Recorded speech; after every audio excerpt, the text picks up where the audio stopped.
Hey, how you all going? It's Jai, that Aussie metal guy here with crank.com and with that metal station. Today I'm getting to have a chat with Tom Kiely from Patient 67, who some of you may know I've been playing the Damageplan, latest single Damageplan on the show a fair bit at the moment. Came out August 27th. They've had a busy year. They also done a deluxe re-release of their awesome Home Truth EP. Give it a specky little wrap up as well and brought that out through In Vogue Records. So Tom, cheers for joining me, man. Anytime, Joe. Happy to be here, mate. Glad the single's getting a bit of airtime, and yeah, it's exciting times. Yeah, it's a cracking single. I'll start right there, man. Can you tell us a little bit about that track, man? For sure, for sure. The song was like an opportunity for us, Joe, to go a little bit more heavier, be a bit more aggressive, sort of hone in a little bit on, I guess, a different side of the band in the sense that we'd sort of done some more melodic-ish style stuff. Through parts of this year. And yeah, this is just a chance to get our hands dirty and write something that was kind of, I guess raw and real and, showcase a side of the band that hopefully people could really enjoy, something a bit heavier. And yeah, it's a song that I'm really proud of. Yeah, tell us a little bit about lyrically about the themes in the track as well, man. Yeah, for sure. So I guess the song is probably a little bit more like I said, a little bit more raw than stuff I've done before. Talking about how you could be going through something, whether that's an abusive relationship or like an addiction, or I guess anything in your life that potentially is sort of holding you back, sort of holding you, kind of at its mercy. And the song was really just about fighting back against that vice or that person or that feeling, even, that's really holding you back and saying enough's enough. I really, I need to find a better life for myself, and I've had enough. And I guess the song itself is trying to bottle that kind of anguish or that kind of desperation, if you will, and sort of put that into a song, and just saying you deserve better, essentially, and that's what the song's really all about. Yeah, no, it's a ripping track, man. I've been cranking the hell out of it, dude. Also really dug the Home Truths, how you kind of went over there and you've redone that. You put the instrumentals down and you've done the reimagined versions as well. And that track, Where To From Here, is I've listened to it a few times and went back, and it's a track that really hits home for me as well. What was it like going back to and reimagining these tracks and going over them and giving them the extra special treatment there? Look, I think the cool thing about doing the deluxe idea was that it did give us an opportunity, to go back and have a look at some of those songs and sort of give them a new lease on life. Yep. I mean, we put that EP out originally just before the pandemic hit in February 2020. So really, I mean, the last 18 months, having people having new ears on the songs. And when we sort of put the deluxe idea together, it was like, yeah, that would be a song in particular that we thought would translate really well to a more melodic, softer version. And I guess that's just because of the lyrics and, kind of felt like the melody could carry its own sort of weight, as a focal point of a reimagined song. So yeah, it was a really good experience, and definitely think, I love when my favorite bands do stuff like that. I absolutely love it. So we thought, why not give it a go? And I'm just really happy with how it all came out. Yeah. And was that the first release with a label for you guys? Yeah. So we were with we did Home Truth Deluxe with In Vogue. That was kind of the idea as well, to kind of repurpose the EP. Yeah. Like I said, potentially get some new ears on it. Get some songs like reimagined and sort of package it together. And the instrumentals were kind of more for the hardcore fans, maybe who'd heard the EP a bunch of times, and giving them an opportunity to hear the songs without vocals.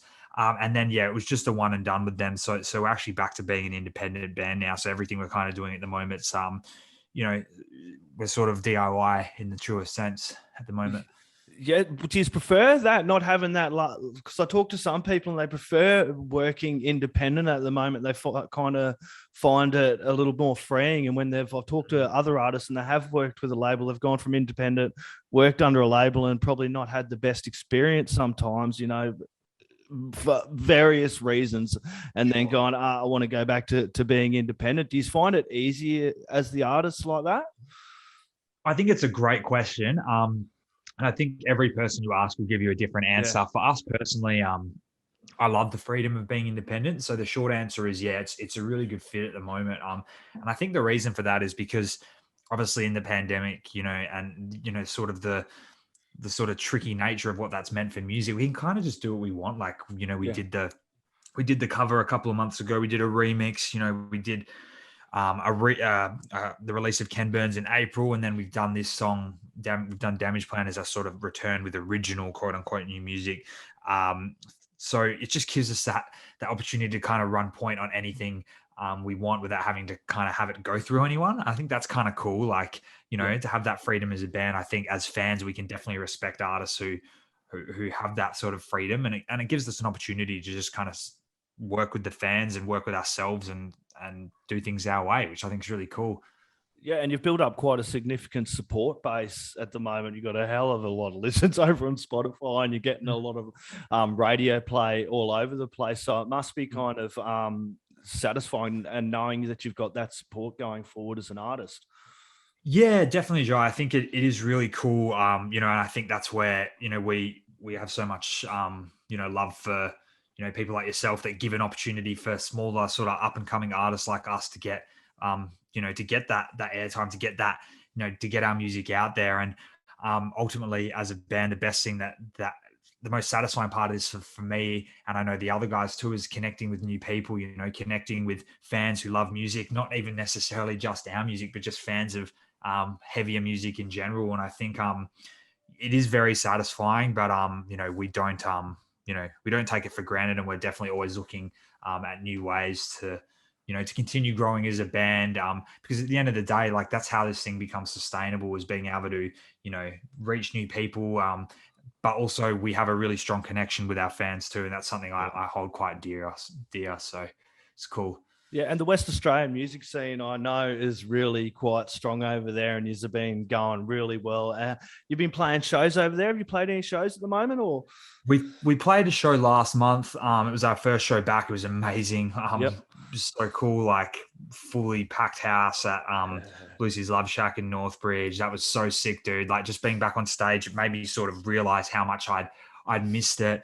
And we've had some really shit house luck. Like, we were supposed to play with Stepson, who are located in Sydney, and it just hasn't happened yet. We had a show cancelled 2 hours before doors as well. Like, literally, like, we were packed about to go to the venue. I was so excited.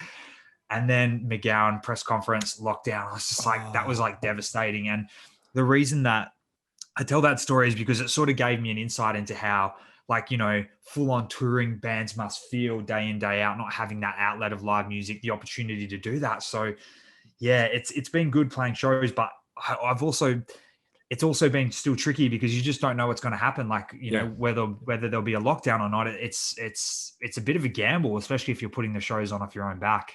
Yeah. So I'm going to chuck in a totally fictional question, because I'm thinking this right now, dude. Say tomorrow fucking Corona just fucks off, everything's normal, and someone comes up to you, man, they're like, patient 67, you can play anywhere in the world. Where would you want to play, dude? Where would you want to tour the band? That's a tough question. I think for me, man, honestly, being able to play a show on the East Coast in Melbourne would honestly be the first port of call for me. And the only reason I say that is because, I've loved, growing up, I've loved Melbourne. I've loved, I'm a big AFL fan at heart. I'm a big St Kilda Football Club supporter. So Melbourne, like the state, Victoria, Melbourne as a city has always held a special place in my heart. So to be able to play a show there and have even people who'd want to see us, that would be amazing. And even a little more broader than that, we have people from America asking us, and it seems so crazy at the moment because of how hard it is to even get out of WA. But anywhere in America would truly be unreal. Yeah, and some of the shows that are happening over there at the moment are pretty crazy. Seeing the concerts over there. I don't know how they're doing it. Like, I'm following some of the tours over there, and guys are dropping like flies in terms of like people are getting sick, and it's obvious that it's not time yet. Like, it's just not. But I noticed a couple of bands did pull out as well, like you're saying. I've been watching that too, and they've been going, look, I just don't feel comfortable doing this, so they've had to pulling out. People are getting sick, shows are getting cancelled, and like, members, and it's we're not there yet. But I also respect the hustle and they're trying to keep their bands alive, the industry alive. So I get it. Yeah. Speaking of shows, man, what would be your most favorite metal gig that you've gone to, man? Like, man, if I had to pick one off the cuff, I'd probably have to say I mean, I'd have to raffle it off with one of the sound waves. Like I've been to a bunch of them over the years, and they're always so good, Fun, man. weren't Like, they?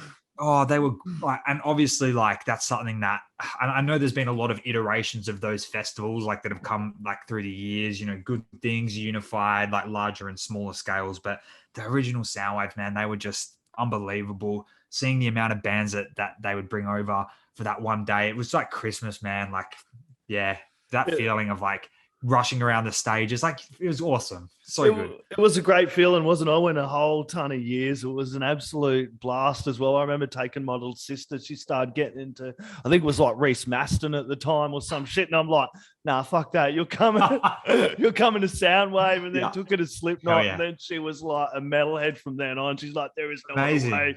So yeah, I got to thank Converting. Soundwave for that as well.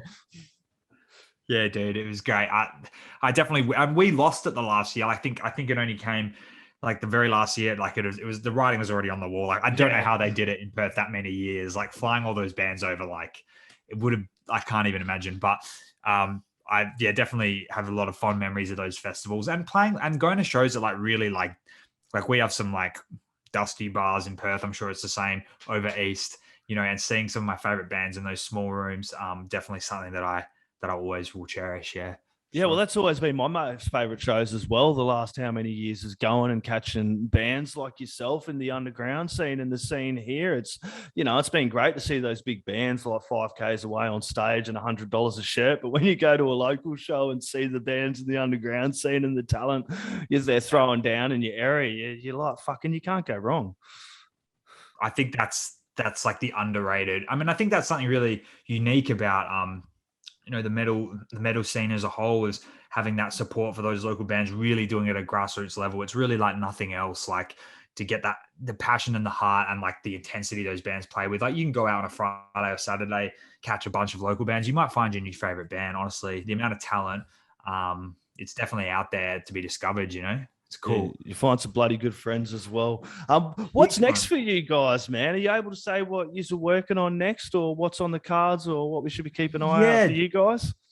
For sure, Dry. I think for us at the moment, we're really getting ready for our next release already. You know, the band's worked incredibly hard this year. I know I've spent countless weekends locked in the studio. Like I've missed like that many family gatherings and stuff over the weekend, and we've just been prepping really hard with new music. And I guess part of that has been, you know, just without the certainty of shows, waiting for them to be more reliable and back. So we figured, why not use the downtime to write the best music we've ever written? And that's definitely what we plan on sharing with people soon. So definitely more to come from.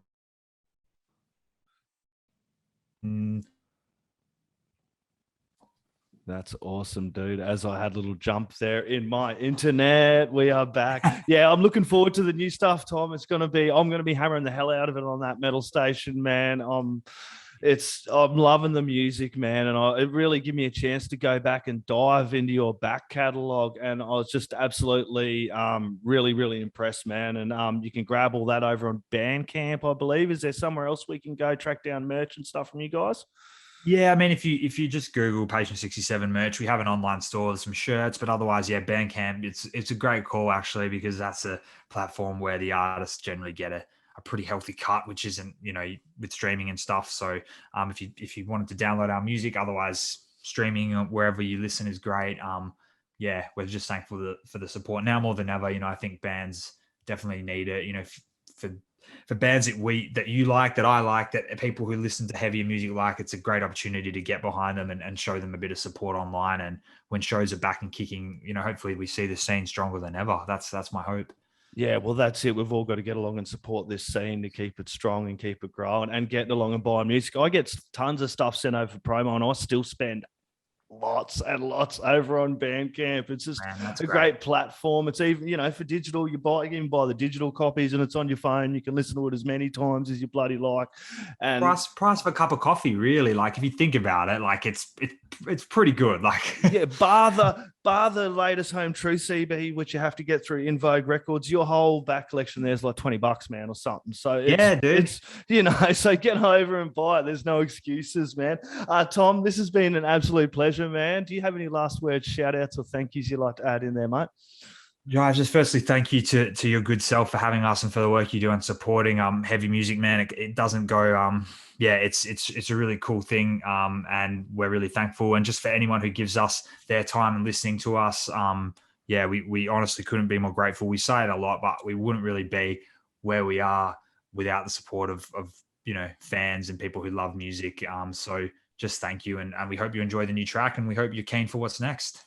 Awesome, Tom. This has been an absolute pleasure. Everyone grab Patient 67's Damageplan, the latest single. Go get all their bloody music, put it in the stereo, turned up really fucking loud for the neighbours.